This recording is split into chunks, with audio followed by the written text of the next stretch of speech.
नमस्कार दोस्तों, स्वागत है आप सभी का आपके अपने YouTube platform one way study point पर। दोस्तों आज की क्लास रहेगी हमारे बीए फर्स्ट ईयर वालों के लिए दोस्तों, राजनीतिक विज्ञान पॉलिटिकल साइंस को लेकर। दोस्तों द्वितीय प्रश्न पत्र है दोस्तों। प्रथम प्रश्न पत्र भी, फर्स्ट पेपर भी आपके सामने लगभग आज ही अपलोड कर लिया जाएगा। आज की क्लास में कुछ समय के बाद में आप जुड़ जाइएगा दोस्तों। जल्द से जल्द आपके एग्जाम भी नज़दीक आ चुके हैं बहुत ही, और आप सीरियस हो जाइए दोस्तों सीरीज को लेकर। आप अंत तक बने रहिएगा दोस्तों। जितनी भी क्लासें हो चुकी है उनको क्लासों को अटेंड जरूर कर लीजिएगा दोस्तों, एक बार नज़र डाल लीजिएगा, ताकि क्या है कि सवाल वही रखे हमने जो पिछले एग्जाम में पूछे गए और बार बार एग्जामों में पूछे गए थे। जैसे कि 3-3, 4-4, 5-5 एग्जामों में लगातार सवाल पूछे गए। उन सवालों को, ऐसे सवाल है उनको भी डिस्कशन किया हुआ है दोस्तों। तो अत्यंत गहराई के साथ में डिस्कशन किया हुआ है। आप अपने वीडियो की स्पीड बढ़ाकर फटाफट देख लीजिए, आपके दिमाग में ज़रूर रहेगा और आप अच्छा परफॉर्मेंस कर पाएंगे दोस्तों। चलिएगा, आप क्लास के अंत तक बने रहिएगा दोस्तों। अगर आप चैनल पर पहली बार है और वीडियो को वॉच कर रहे हैं तो दोस्तों चैनल को सब्सक्राइब जरूर कर लीजिएगा, और अपने दोस्तों के साथ में, अपना जो जिगरी है क्लास में साथ में पढ़ता है कॉलेज में, उसको साथ में, ये फर्स्ट ईयर का दोस्त होगा उसके साथ में शेयर कीजिए, या फिर कोई फर्स्ट ईयर का ग्रुप है तो उसमें शेयर कीजिए दोस्तों, ताकि वे भी इस क्लास को लेने का मौका देख सके दोस्तों। चलिए, 24वां सवाल रखा है दोस्तों, 2 एग्जामों में लगातार पूछा गया है। ये सवाल इंपॉर्टेंट लगा मुझे तो इसीलिए आज की क्लास में रख लिया। चलिए चलिए दोस्तों, सवाल को देख लेते हैं। 2017 और 2015 में एग्जाम पूछा कि भारत में क्षेत्रीय दल की राष्ट्रीय राजनीति पर प्रभाव की समीक्षा कीजिए। भारत में जो राष्ट्रीय राजनीति दल है, कैसे भारत में क्षेत्रीय दलों की राष्ट्रीय राजनीति दल को प्रभावित करने वाले कारक। जो भारत में क्षेत्रीय दल है, यानी कि जैसे कि गांवों के अलग अलग क्षेत्रों के जो दल है, तो उसका जो राष्ट्रीय यानी पूरे भारत देश की राजनीति पर प्रभाव किस प्रकार पड़ता है, तो उसकी समीक्षा करनी है, उसको लिखना है कि क्षेत्रीय दलों का गठबंधन सरकार का महत्व। क्षेत्रीय दलों की जो गठबंधन सरकार होती है, एक क्षेत्रीय दलों की, एक सीमित क्षेत्रों की एक गठबंधन बंधी हुई जो सरकार होती है, उसका महत्व क्या है वो लिखना है दोस्तों। 2 एग्जामों में सवाल पूछा गया, सवाल सेम है लेकिन भाषा अलग अलग है। चलिए इसको डिस्कशन कर लेते हैं।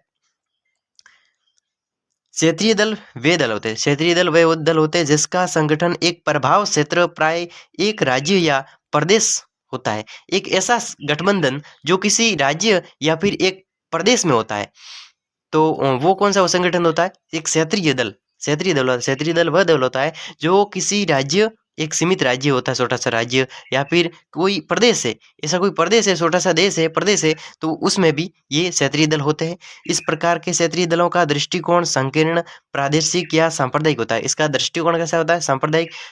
कैसा? क्षेत्रीय दलों का दृष्टिकोण संकीर्ण, प्रादेशिक और सांप्रदायिक। संप्रदाय की भावना होती है, सांप्रदायिक आपस में सांप्रदायिक की भावना होती है, प्रादेशिक भावना होती है, और संकीर्ण की दृष्टिकोण से इस क्षेत्रीय दलों का जो क्या होता है, दृष्टिकोण होता है। और वर्तमान समय में क्षेत्रीय दलों का प्रभाव केवल राज्यों तक सीमित नहीं है। वर्तमान समय में जो क्षेत्रीय दलों का प्रभाव है वो राज्यों तक सीमित नहीं है, लेकिन बल्कि ये दल केंद्र की मिली-जुली सरकारों को भी प्रभावित करते हैं। जो क्षेत्रीय दल होते हैं वो केंद्र, यानी पूरी सेंट्रल लेवल सरकार होती है सबसे बड़ी, तो उसको भी प्रभावित करती है। छोटे-छोटे होते हैं ना, ये देखो, क्षेत्रीय दलों को की जो सरकार होती है, छोटी सरकार, वो एक जिले को, एक राज्य को प्रभावित नहीं करती, पूरे केंद्रीय से मिली-जुली सरकारों को भी प्रभावित करते हैं दोस्तों।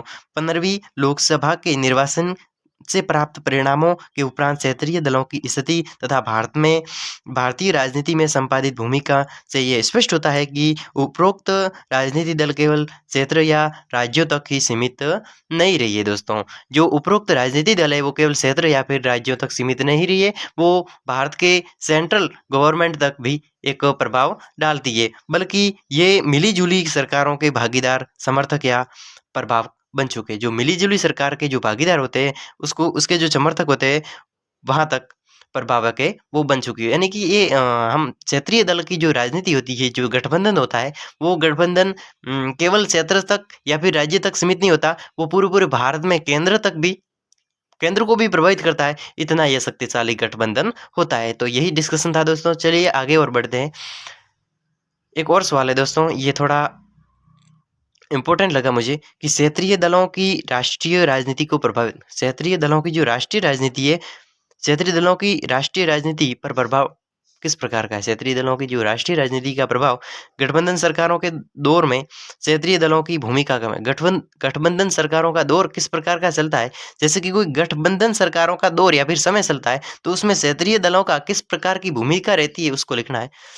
राजनीतिक को लोगों के निकट लाना, राजनीति को लोगों के निकट किस प्रकार लाना है कि प्राय क्षेत्रीय दल अपने क्षेत्र के लोगों से नजदीक जुड़े होते हैं। जब अपने क्षेत्र तथा केंद्र में क्षेत्रीय दलों की भूमिका बढ़ जाती है या फिर अपने दल या फिर केंद्र में क्षेत्रीय दलों की भूमिका बढ़ती है, तो उसके मुद्दों पर वे अपने क्षेत्र के लोगों की राय जानने की कोशिश करते हैं तथा जनमानस को पहचानते हैं। चलिए दोस्तों आगे बढ़ते हैं। अगला सवाल है 2017 के एग्जाम में पूछा गया कि गठबंधन सरकार की भूमिका की व्याख्या। गठबंधन सरकार क्या होती है और इसकी क्या भूमिका होती है, तो उस गठबंधन सरकार की भूमिका को लिखना है। दोस्तों अभी हमने गठबंधन सरकार के बारे में पढ़ा कि वो सरकार है, वो गठबंधन सरकार केंद्र लेवल की सरकार को भी प्रभावित करती है। तो इसी प्रकार यह भी है कि गठबंधन सरकार की भूमिका किस प्रकार की रहती है, उसके बारे में लिखना है। संविध गठबंधन सरकार के प्रधानमंत्री शक्तियां तथा स्थिति किस प्रकार की, सवाल सेम है दोस्तों। चलिए जो गठबंधन सरकार की भूमिका को देखते हैं कि संविदा सरकार में प्रधानमंत्री की शक्ति तथा स्थिति एक दलीय सरकार की तुलना में कमजोर है। दोस्तों गठबंधन सरकार में जो प्रधानमंत्री की शक्तियां तथा स्थिति, गठबंधन सरकार होती है, एक गठबंधन सरकार में प्रधानमंत्री की शक्ति किस प्रकार काम करती है और उसकी स्थिति क्या है, तो वो उसके बारे में कि संविध सरकार में प्रधानमंत्री की शक्ति तथा स्थिति एक दलीय सरकार की तुलना में कमजोर होती है। इसका कारण यह है कि ऐसी सरकार में विभिन्न दलों की व्यक्तिगत और दलीय आधार पर सौदेबाजी बनी रहती है।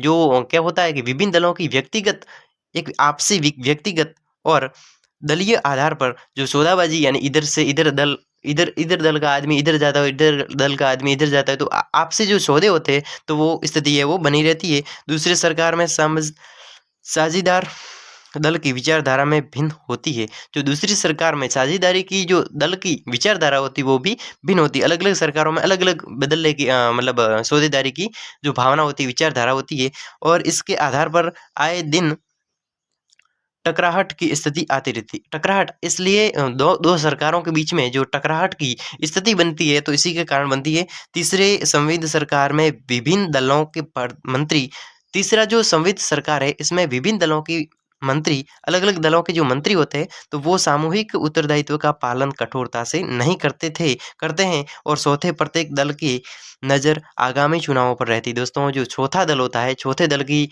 जो प्रत्येक दल की नजर आगामी चुनावों हर किस प्रकार इसने कहा कि चौथे प्रत्येक दल की नजर आगामी चुनावों पर रहती है। यानी कि पिछली सरकार में तो वो हार गए, लेकिन अगले चुनावों में, अगली प्रक्रियाओं, अगले चुनावों की जो आगामी चुनाव होंगे तो उसकी प्रतीक्षा में रहते हैं। तो इस प्रकार की भावना लोगों के मन में और विचारधारा होती है, जिसमें प्रत्येक दल एक दूसरे की कीमत पर अधिक सीटें प्राप्त करना चाहता है। दोस्तों जो एक दूसरे के जो कीमत पर प्रत्येक दल, जैसे कि अलग अलग दल होते हैं राजनीति के, तो अलग अलग दल में दूसरे दल की कीमत पर अधिक सीटें प्राप्त करना चाहता है। इन सब कारणों से संविध सरकार में प्रधानमंत्री की स्थिति प्राय कमजोर रहती है। दोस्तों इस क्या मंत्रियों की वजह से इस आगामी चुनावों की प्रतीक्षा में लगे रहते हैं, कोई अदला बदली सौदागारी में बना रहता है, तो इस स्थिति में प्रधानमंत्री होता है तो उसकी स्थिति बिल्कुल कमजोर होती है। भारत के संदर्भ में इसका विवेचन निम्न बिंदुओं के अंतर्गत, भारत के संदर्भ में जो इसका विवेचन किस प्रकार किया जाता है। दोस्तों हम पढ़ क्या रहे, सवाल भूले नहीं दोस्तों, कि गठबंधन सरकार है उसकी व्याख्या करनी है। तो गठबंधन सरकार में पहली व्याख्या तो होगी कि गठबंधन सरकार में प्रधानमंत्री की स्थिति क्या है। पहले गठबंधन सरकार में क्या होता है और इसमें प्रधानमंत्री की स्थिति है वो बिल्कुल कमजोर होती है, क्योंकि इसमें आपसी संबंधों में लगे रहते हैं। किस प्रकार के दो गठबंधन होते हैं, दो दल होते हैं, तो वो पहले दल जीत गया है तो दूसरा दल है वो अगले चुनावों की प्रतीक्षा करता है, और पहले दल में उन्हीं सदस्य को पर नजर रखता है जो अच्छा कार्य कर रहा है, अच्छी खासी गतिविधियों में भाग ले रहा है, तो उसके हिसाब से अगला दल भी अगले चुनावों की प्रतीक्षा करके विजय होने की कोशिश करता है। और इस स्थिति में प्रधानमंत्री का पद बिल्कुल कमजोर हो जाता है। किसमें, गठबंधन सरकार में प्रधानमंत्री का कमजोर बिल्कुल प्राय स्थिति है वो कमजोर होती है। दोस्तों चलिए आगे इसकी स्थिरता के बारे में देखते हैं। चलिए दोस्तों आप अंत तक बने रहिए। अस्थिरता, स्थिरता नहीं दोस्तों, अस्थिरता, ये अस्थिर ऐसे गठबंधन सरकार है। संविध सरकारों की एक प्रमुख विशेषता सरकारों की अस्थिरता। जो संविध सरकार होती है, जो गठबंधन सरकार होती है, उसका एक प्रमुख विशेषता सरकारों की अस्थिरता है। दोस्तों सरकार कभी भी टूट सकती है, बिखर सकती है। उदाहरण के लिए केंद्र में 1989 में बनी राष्ट्रीय मोर्चा की संविध सरकार का पतन 1990 में हो गया और 1991 में मध्यावधि सुना हुआ है। दोस्तों यहाँ पर एक घटना बताई जा रही है कि जब उदाहरण के लिए एक उदाहरण लिया जा रहा है कि किस प्रकार सरकार टूटती है, इसकी स्थिरता किस प्रकार है कि 1989 में बनी राष्ट्रीय मोर्चा की संविध सरकार का पतन 1990 में हो गया। 1989 में बनी थी और 1990 यानी 1 साल तक ये सरकार चली और बाद में वो टूट गई। इसका क्या हुआ?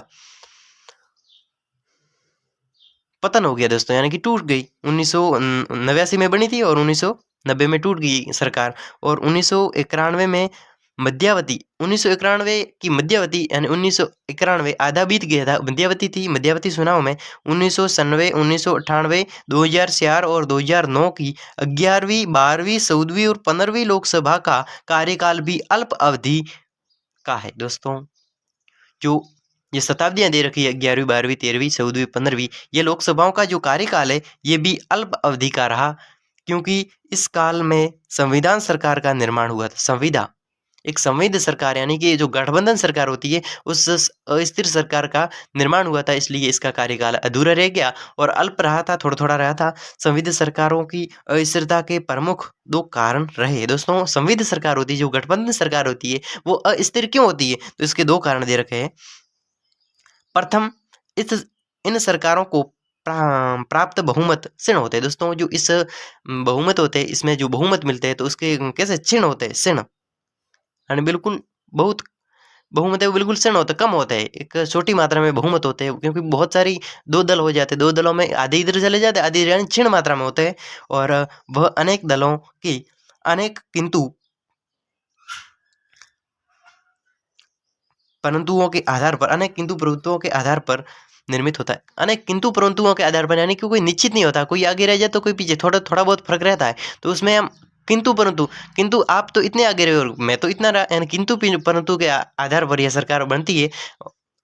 दूसरा ये रहता है कि संविध सरकार से कोई भी सहयोगी दल अपना समर्थन आसानी से वापस नहीं लेता। दोस्तों इसमें क्या होता है कि जो संविध सरकार होती है उसमें कोई भी सहयोगी है, वो अपना दल का समर्थन है, अपने दल का समर्थन है, वो आसानी से वापस नहीं लेता है। किसी अब कोई मंत्री है तो उसने किसी दल का समर्थन कर लिया, तो समर्थन कर लेने के बाद, समर्थन पत्र देने के बाद में वो समर्थन पत्र आसानी से वापस नहीं लेता कि मैं वापस इसमें से जा रहा हूँ क्योंकि वो सरकार जीत गई है तो मैं इसमें जा रहा हूँ। यानी कि वो आपस में जो आसानी से समर्थन वापस है वो नहीं लेता है। समर्थन वापस लेने में उसे किसी कानून अड़चनों का सामना नहीं करना पड़ता, फिर भी वो नहीं लेता। दोस्तों आगे बढ़ते हैं, इसमें क्या होता है गठबंधन सरकार में कि इस कारण से संविदा संविदा सरकार अस्थिर रहती है। दोस्तों इसी कारण से, पहला तो कारण क्या था एक बार पुनः कि संविदा सरकार जो गठबंधन सरकार होती है वो अस्थिर क्यों होती है? पहला कारण क्योंकि ये जो सरकारों को प्राप्त बहुमत बिल्कुल क्षीण होते हैं दोस्तों, क्षीण कुछ मात्रा में होते हैं, क्षीण मात्रा में होते हैं और अनेक किंतु परंतु के आधार पर सरकार निर्मित होती है, इसलिए अस्थिर होती है। पहला तो कारण ये हो गया। दूसरा, संविदा सरकार कोई सहयोगी दल अपना समर्थन आसानी से वापस नहीं ले। जो सहयोगी दल होता है, सहायता करने वाला दल होता है, वो सहयोग अपना आसानी से वापस नहीं लेता है कि हम इसका समर्थन नहीं करते, सरकार वो जीती हम उसके समर्थन में, तो वो आपस आसानी से वापस अपना जो होता है ना समर्थन पत्र वो वापस नहीं लेता है। समर्थन वापस लेने में उसे किसी कानून का आलोचनाओं का सामना नहीं करना पड़ता है, फिर भी वो वापस नहीं लेता है। ये भी कारण है दोस्तों। चलिए, इन कारणों से संविदा सरकारें अस्थिर रहती है। ऐसी स्थिति में प्रधानमंत्री का अधिकांश समय दलों के नेताओं और मंत्रियों को मनाने में व्यर्थ होता है। दोस्तों जब संविदा सरकार होती है और उसमें कोई गड़बड़ हो जाती है, अस्थिरता बन जाती है, सरकार टूटने को आ जाती है, तो ऐसी स्थिति में प्रधानमंत्री अधिकांश समय दलों को, नेताओं को और मंत्रियों को मनाने के में, दोस्तों वो प्रधानमंत्री है, वो संविदा सरकार टूटने लगती है तो मंत्रियों और नेताओं को मनाने जाता है, तो उसमें इसका टाइम है वो व्यर्थ हो जाता है। 12वीं 13वीं लोकसभा में प्रधानमंत्री अटल बिहारी वाजपेयी का अधिकांश समय जयललिता लोकदल चौटाला, तृणमूल कांग्रेस तथा समता पार्टी को समझाने बुलाने में लगा रहा। दोस्तों यहाँ पर क्या कह रहा है कि अटल बिहारी वाजपेयी जब प्रधानमंत्री थे तो गठबंधन सरकार टूटने लगी। ये वो कौन सी सरकार, इसे हम कहते हैं अस्थिर सरकार है, वो संविदा सरकार टूटने लगी तो प्रधानमंत्री ये अटल बिहारी वाजपेयी मनाने के कौन कौन से थे, किसको किसको ये नाम दे रखे कि जयललिता, लोकदल चौटाला, कांग्रेस तथा समता पार्टी को समझाने बुलाने में लगा रहा। दोस्तों कितना 12वीं 13वीं जो शताब्दी है, इस शताब्दी में जब अटल बिहारी वाजपेयी प्रधानमंत्री थे तब इनका 2 वर्ष चले गए इसको मनाते बनाते, समझाने बुलाने में लगा रहा और सरकार के कामकाज पर वे अधिक ध्यान नहीं दिए। दोस्तों सरकार का कामकाज था, जो प्रधानमंत्री सरकार का कामकाज करता है तो उस पर कामकाज पर ध्यान नहीं दे पाए और उसको मनाने में चले गए, ऐसा भी घटना बन जाती है, उसको अधिकांश समय चला जाता है उसको मनाने के लिए। चलिए दोस्तों, सामूहिक उत्तरदायित्व का पालन न करना। दोस्तों सामूहिक उत्तरदायित्व का पालन न करना भी इस गठबंधन सरकार की भूमिका के अंतर्गत आता है। चलिए, सामूहिक जो उत्तरदायित्व होता है उसका पालन नहीं करते हैं। इस संविदा सरकार में शामिल विभिन्न दलों के सदस्य मंत्रिमंडल के सदस्य होते हैं। कैसे किसके होते हैं? जो संविदा सरकार होती है, जो गठबंधन सरकार होती है, उसमें शामिल होने वाले सदस्य एक मंत्रिमंडल के सदस्य होते हैं। संसदीय लोकतंत्र में मंत्रिमंडल में शामिल सदस्य सामूहिक उत्तरदायित्व का पालन करते हैं। जो संसदीय लोकतंत्र में मंत्रिमंडल में शामिल सदस्य सामूहिक उत्तरदायित्व का पालन करते हैं, जिससे सरकार के अंदर आंतरिक विरोध जनता के समक्ष मुखरित नहीं होते और सरकार एक दिशा में कार्य करती नजर आती है। लेकिन 1996, 1997, 1998, 2004, 2009 देवेगौड़ा, गुजराल, वाजपेयी, डॉक्टर मोहन सिंह के मंत्रिमंडल के सदस्य संविदा सरकार होने के कारण सामूहिक उत्तरदायित्व का उल्लंघन करते रहे और विभिन्न मंत्री एक ही मुद्दे पर भिन्न मत व्यक्त करते रहे। मुद्दा एक था लेकिन विभिन्न मंत्री अलग अलग अपने मत देते रहे। डॉक्टर मनमोहन सिंह की सरकार के निर्णयों के विरुद्ध भी सरकार को बाहर से समर्थन दे रहे साम्यवादी दल के सदस्य राग आवाज उठा रहे थे कि हमारा समर्थन करो, किस प्रकार ये कुछ क्या हो रहा है। इसका प्रमुख कारण यह है कि यदि मंत्रिमंडल की बैठक में कोई निर्णय किसी एक दल के विचारधारा के विपरीत हुआ है। दोस्तों दो विचारधारा होती है, दो दल होते हैं और एक मंत्रिमंडल होता है, उसमें 2 दल होते हैं और उसका निर्णय किसी एक विचारधारा के अनुरूप अगर निर्णय ले लिया जाए और किसी एक विचारधारा के एक दल के विपरीत होता है और एक के समर्थन में और एक के विपरीत में हुआ है तो दल को अपने जनाधार की चिंता लगने लगती है। ऐसी स्थिति में वह दल सरकार की चिंता छोड़ पहले अपनी चिंता में लग जाते हैं और जनता को यह दिखाने के लिए उसकी उस मुद्दे पर क्या राय रही है, अपनी भिन्न राय व्यक्त करने लगता है। इस प्रकार की स्थिति में विपक्षी दलों के समक्ष प्रधानमंत्री को बार बार उन मुद्दों पर स्पष्ट कर स्थिति को संभालना पड़ता है। यदि एक दलीय सरकार की स्थिति होती तो ऐसी स्थिति में प्रधानमंत्री सामूहिक उत्तरदायित्व का पालन करने वाले मंत्री इनसे त्याग पत्र दे सकते थे, लेकिन संविदा सरकार के क्षण बहुमत चलते ऐसा संभव नहीं होता है। दोस्तों चलिए, दल, जाति, व्यक्तित्व और क्षेत्र के दबाव। दोस्तों जो क्षेत्रीय गठबंधन होते हैं, गठबंधन सरकार होती है, वो संविदा सरकार होती है, वो दल, जाति, व्यक्तित्व और क्षेत्र के दबाव में होती है। एक क्षेत्र के दबाव में होती है, एक दल के दबाव में, एक जाति के दबाव में। आप मेरी जाति को है वो तो मुझे वोट दो। एक दल यानी आप मेरे दल के हो तो मुझे वोट दो। जैसे कि एक व्यक्तित्व, आप मेरे दोस्त हो, मैं आपका ये राज जानता हूँ, ऐसा कर दूंगा। तो ये भी एक व्यक्तित्व होता है, किसी का व्यक्तित्व होता है और वो किसी और जानता है तो वो भी एक व्यक्तित्व दबाव के अंदर भी आता है। चलिए, संविदा सरकारों में किसी राष्ट्रीय दल के साथ मिलकर अनेक क्षेत्रीय दल सरकार बनाते हैं। दोस्तों यहाँ पर क्या हुआ है कि संविदा सरकारों में किसी क्षेत्रीय दल के साथ जो संविध सरकार होती है उसमें क्षेत्रीय दल के साथ मिलकर अनेक क्षेत्रीय दल सरकार बनाते हैं।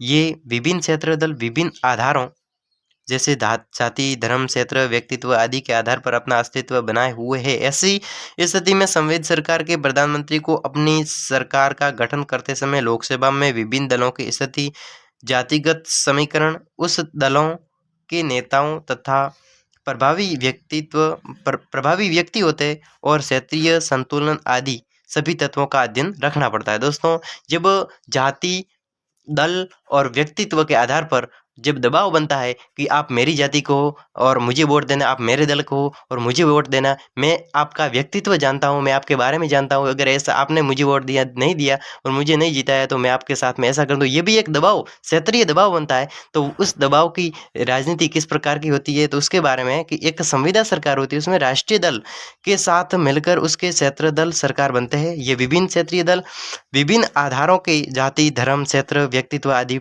के आधार पर अपना अस्तित्व बनाए हुए। ऐसी स्थिति में संविध सरकार के प्रधानमंत्री को अपनी सरकार का गठन करते समय लोकसभा में विभिन्न दलों की जो स्थिति होती है, जातिगत समीकरण होता है और उस दलों के नेताओं तथा प्रभावी व्यक्तियों और क्षेत्रीय संतुलन आदि तत्वों को ध्यान में रखकर एक मैनेजमेंट तरीके से अपनी सरकार को हैंडल करना पड़ता है और एक संविध सरकार को भी हैंडल करना पड़ता है। चलिए, फलत सरकार के निर्माण में इस फलत यानी बाद में जो सरकार का निर्माण होता है, चाहे किसी भी प्रकार हो, दल के आधार पर, जाति के आधार पर, किसी भी प्रकार हो, लेकिन जब सरकार का निर्माण हो जाता है तो उसमें प्रधानमंत्री के अपने विवेक की गुंजाइश बहुत कम रह जाती है। दोस्तों, जब एक सरकार का गठबंधन होता है, जो क्षेत्रीय सरकार होती है, जो दलीय संविध सरकार होती है, तो उसमें प्रधानमंत्री की गुंजाइश बिल्कुल कम होती है।